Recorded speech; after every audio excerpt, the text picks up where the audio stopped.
ప్రస్తుతం దేశంలోనే కాకుండా ప్రపంచవ్యాప్తంగా అయోధ్య రామయ్య సన్నిధి ఆసక్తికరంగా మారింది. జనవరి 22న అంగరంగ వైభవంగా అతిరథ మహారథుల సమక్షంలో అయోధ్య బాలరాముడి విగ్రహ ప్రాణ ప్రతిష్ఠ జరగనుంది.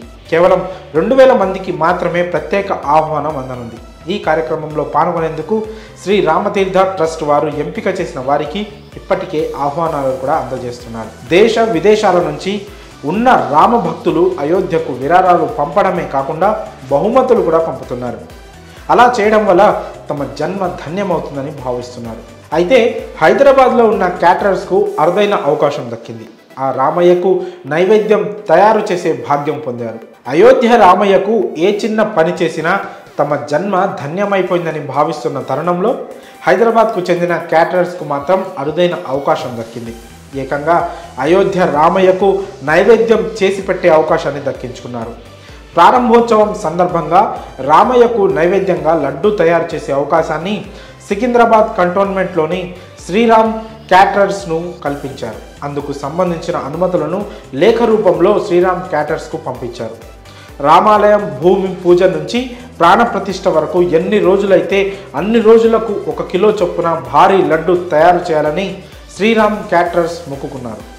ఇదే విషయాన్ని శ్రీరామ తీర్థ ట్రస్టుకు తెలియజేశారు.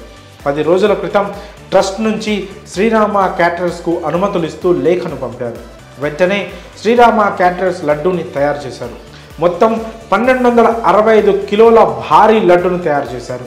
ఈ లడ్డు తయారీకి 250 కిలోల శనగపిండి, 700 కిలోల చక్కెర, 40 కిలోల నెయ్యి, 40 కిలోల కాజు, 30 కిలోల కిస్మిస్, 15 కిలోల బాదం, 10 కేజీల పిస్తా, 32 గ్రాముల కుంకుమ పువ్వును వినియోగించినట్లు శ్రీరామ క్యాటరర్స్ యజమాని నాగభూషణం రెడ్డి వెల్లడించారు. ఈ లడ్డూకు ఏసీ ఫిక్స్ చేసి అయోధ్యకు రోడ్డు మార్గం ద్వారా పంపుతారు. ఈ భారీ లడ్డుకు తోడు మరో 5 చిన్న లడ్డులను వీళ్ళు తయారు చేస్తున్నారు.